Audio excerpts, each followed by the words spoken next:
Welcome to 10th class children. Corona lockdown కారణంగా 10వ తరగతి విద్యార్థులు 2 months నుంచి పోస్ట్పోన్ కావడం వల్ల వాళ్ళు సిలబస్లో కొంచెం గ్యాప్ పడింది. అది వరకు ఈ వీడియో లెసన్ కారణంగా వాళ్ళ 10th క్లాస్ ఫిజికల్ సైన్స్ లోపల how do we score better marks in the coming exams అనేది మనం చూద్దాము. సో మనకి యాన్యువల్ ఎగ్జామ్ వచ్చేసి నియర్లీ ఒక 10 days ఉంది. ఈ 10 days లోపల 10th క్లాస్ విద్యార్థులు ఏ విధంగా చేస్తే మార్క్స్ స్కోర్ చేయగలరు దాని గురించి నేను మీతో కొంతసేపు స్పెండ్ చేయదలుచుకున్నాను. సో మన లెసన్లో చూసినట్టయితే ఇంకొకటి మనం పేపర్ ఒకసారి అనలైజ్ చేసినట్టయితే 10th క్లాస్ ఫిజిక్స్ లోపల మొత్తం 4 మార్క్ క్వశ్చన్స్, 2 marks, తర్వాత 1 mark, నెక్స్ట్ హాఫ్ మార్క్స్, ఈ విధంగా క్వశ్చన్ పేపర్ ప్యాటర్న్ ఉంటుంది. ఇందులో ఓన్లీ 4 marks మాత్రమే ఇంటర్నల్ ఛాన్స్, అది కూడా డిస్కార్డ్ చేస్తారు. అట్లా 4 క్వశ్చన్స్ ఉంటాయి. 4 4 16 marks 4 marks క్వశ్చన్స్ ఉన్నాయి. ఆ తర్వాత 2 marksకి 1 marksకి హాఫ్ మార్క్స్కి నో ఛాన్సెస్. సో ఈ 4 marks 2 marks 1 mark ఇందులోపల నేను ఇప్పుడు ఏం చేయాలని తెలుసుకున్నానంటే ఫస్ట్ ప్రయోగాల గురించి మనం బాగా చూసినట్టయితే యాన్యువల్ ఎగ్జామ్ లోపల పిల్లలకి ఏ విధంగా రావచ్చు అంటే ఒక ప్రయోగం గురించి కేవలం draw the figure and label the parts అలా రావచ్చు, లేదా ఎక్స్ప్లెయిన్ ద ఎక్స్పెరిమెంట్ అని రావచ్చు, లేదా what are the instruments and chemicals are needed for this experiment అని అలా అడగవచ్చు, ఓన్లీ డయాగ్రామ్ని డ్రా చేయమని అడగవచ్చు. సో ఈ విధంగా ప్రయోగాలను మనం చూసినట్టయితే ఇన్ని రకాల క్వశ్చన్స్ వచ్చే అవకాశం ఉంది. మనం చాప్టర్ వైజ్గా 10th క్లాస్ ఫిజిక్స్లో ఉన్న 12 lessons నుంచి ఎలాంటి ప్రయోగాలు వస్తాయి, ఎలాంటి రే డయాగ్రామ్ కానీ లేకపోతే ఎక్స్పెరిమెంట్స్ కానీ ఎట్లా డ్రా చేయాలి అనే దాని గురించి మనం చూద్దాం. సో ఫస్ట్ లెసన్లో చూసినట్టయితే reflection of light at curved surface, అంటే గోళాకార దర్పణాలపైన కాంతి పరావర్తనం అనే లెసన్లో చూసినట్టయితే అందులో ఉన్నటువంటి concave mirror, convex mirror.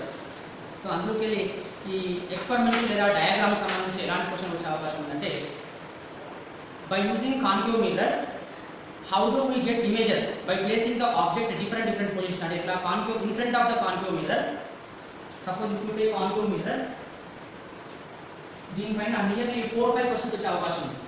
So it is a focus and it is the center of curvature. So when we place one object after C point, center of curvature తర్వాత object ఉన్నట్టయితే ఎక్కడ మనకి ఇమేజ్ వస్తుంది and what are the characteristics of the image, draw the ray diagram. So ఇట్లాంటి question వచ్చే అవకాశం లేదంటే by placing object between F and C, or otherwise when you place object at focus or when you place object between pole and focus. So by changing the object position you will get different images. So ఇట్లా every దానికి ఒక question రే diagram దించడానికి అవకాశం ఉంది. So ఇదే లెసన్లో convex mirror అని కూడా, కాన్వెక్స్ మిర్రర్ తీసుకున్నట్టయితే ఈ కాన్వెక్స్ మిర్రర్లో ఒకటే ఒక ఫిగర్ ఉంటుంది. So in front of the concave mirror one object is there. So what type of image you will get and draw the ray diagram. So ఇలాంటి question ఈ కాన్వెక్స్ మిర్రర్ నుంచి వచ్చే అవకాశం ఉంది. సో ఈ ఫస్ట్ లెసన్లో concave mirror నుంచి ఒక 3-4 రే డయాగ్రామ్స్ అవి, అంటే అది by depending on the position of the object. Convex mirror నుంచి ఓన్లీ ఒకటే రే డయాగ్రామ్. సో ఇక్కడ మనం గుర్తుపెట్టుకోవాల్సి ఏంటంటే ఈ కాన్వెక్స్ మిర్రర్లో ఓన్లీ ఇంకా కాన్వెక్స్ మిర్రర్ ఒక బ్లైండ్గా గుర్తుపెట్టుకోవచ్చిన టిప్స్ ఏంటంటే convex mirror never form real image, always it forms only మిథ్యా ప్రతిబింబం. నేను ఇక్కడ తెలుగు మీడియం ఇంగ్లీష్ ఇద్దరిని దృష్టిలో పెట్టుకొని కొన్ని తెలుగు ఇంగ్లీష్ కాంబినేషన్లో యూజ్ చేస్తున్నాను, అర్థం చేసుకోండి. So in front of the convex mirror when ever you keep on object 100% we will get virtual image, we never get real images. So ఈ కాన్వెక్స్ మిర్రర్ నుంచి ఓన్లీ వన్ డయాగ్రామ్ ఉంది. Concave mirror లోపల by depending on the position of the object there may be chance for the possibility of either real images or virtual images, ఏదైనా form అవ్వడానికి chance. So ఈ concave mirror లోపల ఒక trick ఏం గుర్తుపెట్టుకోవాలి మనం అంటే magnification is equals to -v/1 formula, లేదా height of the image by height of the object. ఇది మ్యాగ్నిఫికేషన్ అంటే ఆవర్ధనం, ప్రతిబింబం యొక్క ఆవర్ధనం అనుకోవడానికి సూత్రము -v/. ఇది ఎందుకు డిస్కస్ చేస్తున్నానంటే లెన్సెస్ దగ్గరికి వెళ్ళాక లెన్సెస్ చాప్టర్ లోపల అంటే కాన్కేవ్ కాన్వెక్స్ లెన్సెస్లో అక్కడ కూడా మ్యాగ్నిఫికేషన్ ఫార్ములా ఉంటుంది. అక్కడ magnification is equals to +v/u ఉంటుంది, ఇక్కడ magnification is equals to -v/u. అదొకటి దృష్టిలో పెట్టుకోవాలి. సో ఈ ఫస్ట్ లెసన్లో ఈ రకంగా రే డయాగ్రామ్ వచ్చే అవకాశం ఉంది. ఆ తర్వాత యాసిడ్స్ బేస్డ్ చాప్టర్లో ఒక ఇంపార్టెంట్ డయాగ్రామ్ ఏంటంటే draw a neat diagram and label it parts to show that when acid is dissolved in the water, that solution conduct electricity. So draw one diagram and explain this diagram also sometimes వచ్చే అవకాశం ఉంది. అంటే ఒక beaker water and in that water we have put some acid. So ఇందులో electrodes పెడతాము, దీనికి battery and advertisement అయితే. So ఇట్లా ఇందులో ఉన్న పార్ట్స్ ఇది ఒక ఇంపార్టెంట్ ఫిగర్ అనమాట ఈ చాప్టర్ నుంచి. సో ఇక్కడ పిల్లల్ని కన్ఫ్యూజ్ చేయడానికి ఎగ్జామ్ ఏం రావచ్చు అంటే మన టెక్స్ట్ బుక్ ఇక్కడ only acids in the water అని ఇవ్వడం జరిగింది.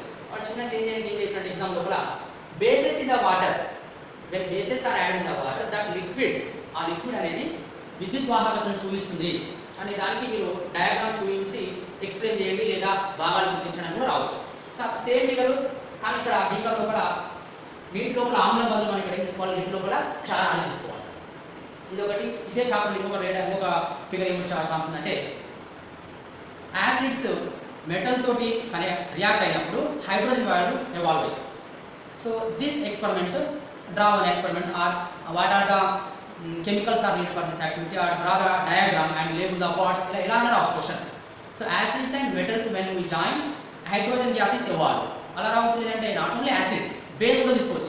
ఈ క్వశ్చన్కి బేస్ ప్లస్ మెటల్ ఆ రెండు యాడ్ చేస్తే కూడా హైడ్రోజన్ వస్తుంది. సో క్వశ్చన్ ఎలా రావచ్చు అంటే draw one diagram or write and experiment to show the reaction between the one acid and metal or one base and one metal. So అదొకటి. ఇదే చాప్టర్కి వెళ్ళి ఇంకో క్వశ్చన్ ఏముంటుంది ఛాన్స్ ఉందంటే hydrogen carbonate or metal hydrogen carbonate or metal carbonate అంటే sodium carbonate or sodium bicarbonate ఇవి యాసిడ్తో రియాక్ట్ అయితే ఆ యాక్టివిటీని వన్ డయాగ్రామ్ డ్రా చేయండి లేదంటే ఎక్స్ప్లెయిన్ చేయమని ఏ విధంగా రావచ్చు. సో దానికి మనం గుర్తుపెట్టుకోవాల్సిందంటే సో మెటల్ కార్బోనేట్ అంటే సోడియం కార్బోనేట్ తీసుకుంటాము. మెటల్ హైడ్రోజన్ కార్బోనేట్ అని అన్నప్పుడు NaHCO2 ఈ రెండింటిని HCl తో రియాక్ట్ చేస్తే మనకు వచ్చేది ఏంటంటే CO2 is the common gas. ఇది 1 మార్క్ క్వశ్చన్ మనం చూద్దాం. సో దీంతో ఈ రెండింటి కామన్ కంబైన్ ఒకటే ఫిగర్ అంటే ఒక టెస్ట్ ట్యూబ్, ఆ టెస్ట్ ట్యూబ్కి ఒకటి రబ్బర్ కార్ప్, దానికి లోపలికి ఒకటి టిసిన్ ద్వారా టిసిన్ ఫండెన్ అండ్ ఇక్కడ ఏం చేస్తాం మనం HCl and sodium carbonate Na2CO, either Na2CO3 or NaHCO3. But the common product is here is CO2 gas is the common product. So ఇది ఆమ్లాలు క్షారాల పాఠంలోకి వెళ్ళి వచ్చినటువంటి ప్రధానమైనటువంటి క్వశ్చన్స్. ఆ తర్వాత రిఫ్రాక్షన్ అంటే వక్రీభవనం, వక్రతలాల వద్ద వక్రీభవనం అనే చాప్టర్ తీసుకున్నట్టయితే అందులోపల ఒక ప్రధానమైనటువంటి క్వశ్చన్ ఏంటంటే అందులో refractive index of the prism. Refractive index of the prism దీన్ని ఎట్లా ఫైండ్ అవుట్ చేస్తామో ఒక ఎక్స్పెరిమెంట్ ద్వారా దీన్ని ఎక్స్ప్లెయిన్ చేయమనే క్వశ్చన్ ఒకటి ఉంది.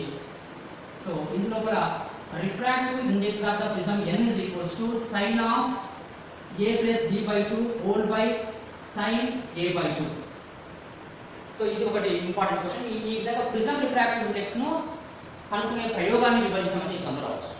సో ఈ ప్రిజం రిఫ్రాక్టివ్ ఇండెక్స్ మనం ఎక్స్ప్లెయిన్ చేయాలంటే దీనికి ఒక గ్రాఫ్ అవసరం ఉంటుంది, గ్రాఫ్ అండ్ ఒక టేబుల్. ఆ టేబుల్ లోపల I value and B value, angle of incidence, angle of division. So empty table మనం రాయాలి. ఎందుకంటే మన ఎగ్జామ్లో రియల్గా ఎక్స్పెరిమెంట్ చేస్తే కనుక empty table this figure and one graph. ఆ గ్రాఫ్లో మనకి ఏం తెలుస్తుంది అంటే మినిమం యాంగిల్ డీవియేషన్. సో ఇవన్నీ ఎక్స్ప్లెయిన్ చేసిన final formula refractive index of the prism n is equals to sin of a plus b by 2 by sin of a by 2. So ఇది ఒకటి. ఇంకా ఇందులోపల convex lens and concave lens, ఈ lenses లోపల ray diagrams. ఈ రే డయాగ్రామ్స్లో పిల్లలకు confusion అయ్యే అవకాశం ఉందంటే ఎగ్జామ్లో క్వశ్చన్ ఉండగానే ఫస్ట్ మనం ఏం కాన్ఫ్యూజన్ ఇచ్చినటువంటిది మిర్రరా లెన్సా ఫస్ట్. ఎందుకంటే ఫస్ట్ లెసన్లో మనకు మిర్రర్స్ ఉన్నవి, నెక్స్ట్ ఈ లెసన్లో డెమో లెన్సెస్ ఉన్నాయి. సో ఇచ్చినటువంటి క్వశ్చన్ లోపల పిల్లలకు జాగ్రత్తగా ఎందుకు పెట్టుకోవాలంటే the question is asked on mirror or lens అంటే కుంభాకార కటకమా, convex lens or convex mirror or concave lens or convex mirror. So question అనేది మిర్రర్ పైన ఉందా లెన్స్ పైన ఉందా అది కూడా దృష్టిలో పెట్టుకోవాలి. ఇంకొకటి ఆ లెన్స్ కానీ మిర్రర్ ఏదైనా కానీ కుంభాకారణ పుటాకారణ ఇది ఒకటి దృష్టి పెట్టుకోండి. ఎందుకంటే చాలామంది పిల్లలు ఎగ్జామ్లో ఏం చేస్తారంటే పుటాకార దర్పణం ద్వారా ఏదైతే ప్రతిబింబానికి కిరణ చిత్రానికి ఏంటంటే పిల్లలు ఏం చేస్తారంటే కుంభాకార కటకానికి ఇష్టపడతారు. కాబట్టి క్వశ్చన్ జాగ్రత్తగా అది కటకమా లేకపోతే దర్పణమా అనేది జాగ్రత్త తీసుకోవాలి. సో ఇప్పుడు కాన్వెక్స్ లెన్స్ కాన్కేవ్ లెన్స్లో మనం చూసినట్టయితే ఈ కాన్వెక్స్ లెన్స్కి only on the convex nearly 3-4 ray diagrams వచ్చే క్వశ్చన్స్ వచ్చే అవకాశం. అంటే ఈ 3-4 క్వశ్చన్ ఒకేసారి పిల్లలు ప్రాక్టీస్ చేస్తే చాలా ఈజీగా ప్రాక్టీస్ చేసుకోవచ్చు. ఎగ్జాంపుల్ క్వశ్చన్ కూడా రాయచ్చు. ఎలా వచ్చే అవకాశం ఉంది ఈ కాన్వెక్స్ లెన్స్ నుంచి అంటే ఈ కాన్వెక్స్ లెన్స్కి ఫోకస్ దగ్గర ఆబ్జెక్ట్ పెడితే ఇమేజ్ ఎక్కడ ఫామ్ అవుతుంది, లేకపోతే between the focus and centre of curvature when you place one object where you get image.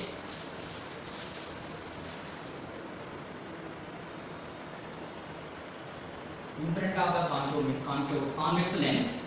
So ఇక్కడ when you place object between focus and lens where we get image and what type of image we will get, what are the characteristics of the image, draw the ray diagram.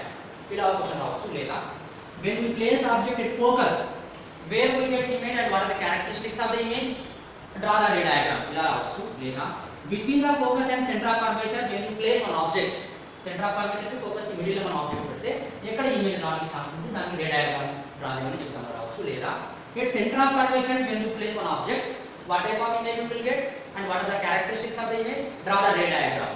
అలా రావచ్చు.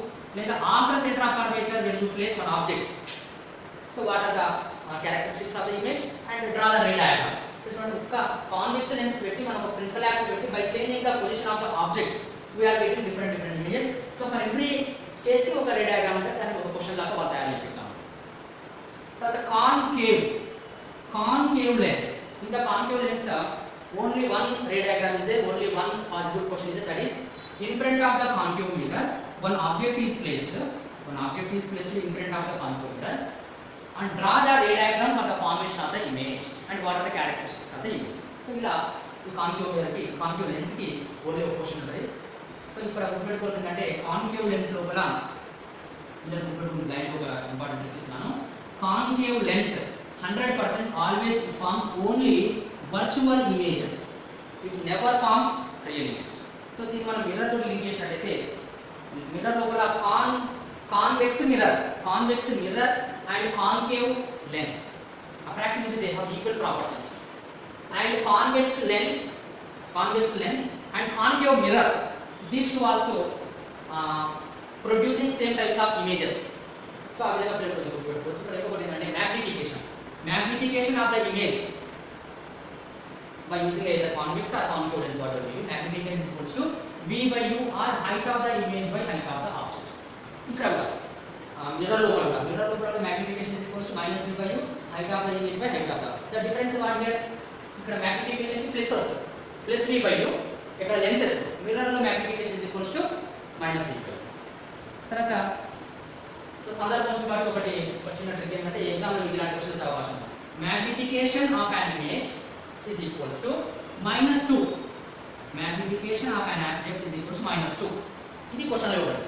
What are the characteristics of the image by seeing only this? This is our question. M is equals to -1. Magnification of an image is given -2. Now what are the characteristics of the image? So దీనికి మనం answer ఎలా ఇవ్వగలం అంటే first ఇక్కడ minus sign ఉంది కనుక it is minus sign, it is indicating that the image is real image.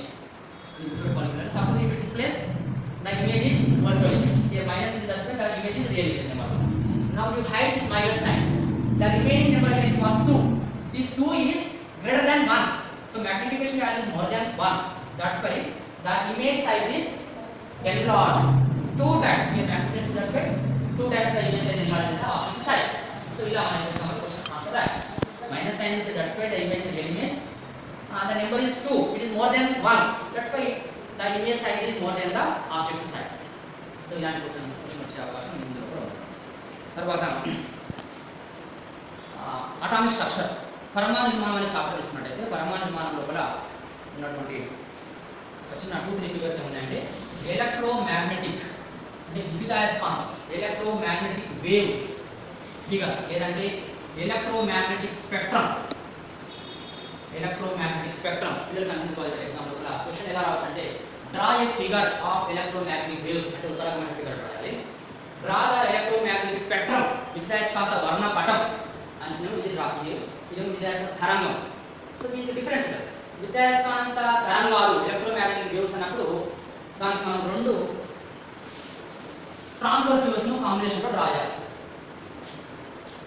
Simple గా గుర్తుపెట్టుకోవాలి, ఎక్కడైతే క్రెస్ట్ వచ్చింది దాన్ని ఇంకో క్రెస్ట్, ఇక్కడ డ్రాప్ ఉందని ఇంకో డ్రాప్, ఇంకో క్రెస్ట్, ఇంకో డ్రాప్, ఇలా సింపుల్ డ్రా చేసి కాల్డ్ ఎలక్ట్రోమాగ్నెటిక్ వేవ్స్. లేబుల్స్ ఏంటంటే ఒక transverse wave electric field, another transverse wave is magnetic field, ఇలా గుర్తుపెట్టుకోవాలి. నెక్స్ట్ ఎలక్ట్రోమాగ్నెటిక్ స్పెక్ట్రమ్ అన్నప్పుడు ఎలా గుర్తుపెట్టుకోవాలంటే అంటే విద్యుదయస్కాంత వర్ణపటము అన్నప్పుడు కన్ఫ్యూజ్ పిల్లలు వెరీ సింపుల్ గా జస్ట్ ఒక త్రిజక్ తరంగాన్ని ఒక ట్రాన్స్వర్స్ వేవ్ అంటే వాటి వేవ్ లెంత్ ఇంక్రీజ్ చేసుకుంటూ ఈ విధంగా ఇంక్రీజ్ చేసుకుంటూ వెళ్ళిపోతే ఇక్కడ మధ్య లేకుండా ఒక దగ్గర చిన్న బ్యాండ్ పెట్టుకోవాలి. This is visible spectrum. ఇక్కడ 400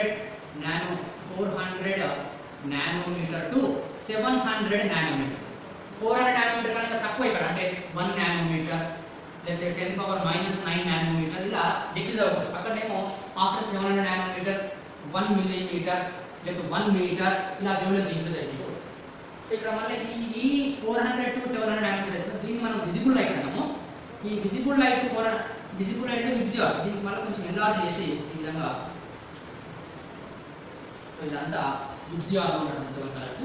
ఈ విబ్జిఆర్ లోపల అంటే వి అండ్ రెడ్, ఈ వైలెట్ ని లెఫ్ట్ సైడ్ ఒక చిన్న షార్ట్ గుర్తుపెట్టుకుని ఒక చిన్న హింట్ ఇస్తున్నాను ఇక్కడ. విబ్జిఆర్ అంటే V to red. So V కి లెఫ్ట్ సైడ్ లా యూవి గుర్తుపెట్టుకోవాలి. వి కి left side UV, UV means ultraviolet, అతి నీలలోహిత కిరణాలు. రెడ్ కి రైట్ సైడ్ నా ఐఆర్ రేడియేషన్, ఇన్ఫ్రారెడ్ రేడియేషన్, పరారుణ కిరణాలు. సో గుర్తుపెట్టుకునే ఒక ఈజీ టెక్నిక్ ఏంటంటే వి కి left side UV, or right side లా ఐఆర్. ఇంకా ఇక్కడ ఎక్స్ కిరణాలు వస్తాయి. ఇక్కడికి వస్తే ప్రసార పట్టి అంటే ట్రాన్స్మిషన్ బ్యాండ్ అని ఇలా వస్తే మెయిన్గా మీరు గుర్తుపెట్టుకోవాలి. యూవి వి విజిబుల్ లైట్ అంటే వైలెట్ టు విబ్జిఆర్, వైలెట్ ఇంకో బ్లూ అన్ని కలిపి ఫస్ట్ వైలెట్ లాస్ట్ ఏమో రెడ్, ఆ తర్వాత ఐ. సో ఇలా అటామిక్ స్ట్రక్చర్ చాప్టర్ నుంచి మనకు 2 ఫిగర్లు రాయడానికి ఛాన్స్ ఉంది. ఇందులో ఇంకా ఫిగర్లు అంటే shapes of the orbitals, S orbital dumbbell shape, P orbital double, S orbital sphere shape and P orbital dumbbell shape and S orbital sphere shape, P orbital dumbbell shape and D orbital double dumbbell shape. ఆ shapes కూడా practice చేసుకుంటే బాగుంటుంది. దీని తర్వాత next chapter ఏంటంటే మనకు chemical periodic table chapter ఉంది. ఆ పీరియాడిక్ టేబుల్ చాప్టర్ లోపల ఎక్స్పెరిమెంట్స్ కానీ ఫిగర్స్ కానీ ఏం లేవు అందులో. దాంట్లో కెమికల్ బాండ్ చాప్టర్ లోపల పిల్లలు కన్ఫ్యూజన్ లేపే ఐటమ్ ఒకటి.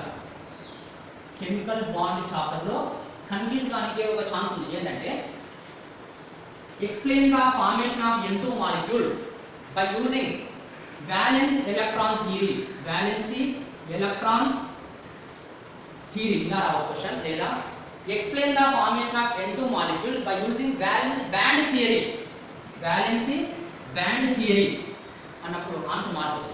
సో మీరు ఎగ్జాంపుల్ క్వశ్చన్ ఎస్పెషల్లీ ఈ చాప్టర్ నుంచి క్వశ్చన్ వచ్చినప్పుడు ఈ ఒక్క వర్డ్ నెగ్లిజెన్స్ చేసినట్టు నా 4 మార్క్స్ లాస్ట్ ఛాన్స్ అన్నమాట. క్వశ్చన్ ఏం రావచ్చు అంటే explain the formation of N2 molecule according to valency electron theory అలా రావచ్చు.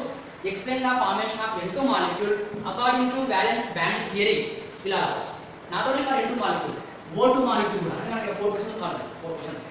Explain the formation of O2 molecule by using valency electron theory అలా రావచ్చు. లేదా explain the formation of O2 molecule by using valency band theory. కాబట్టి మీరు practice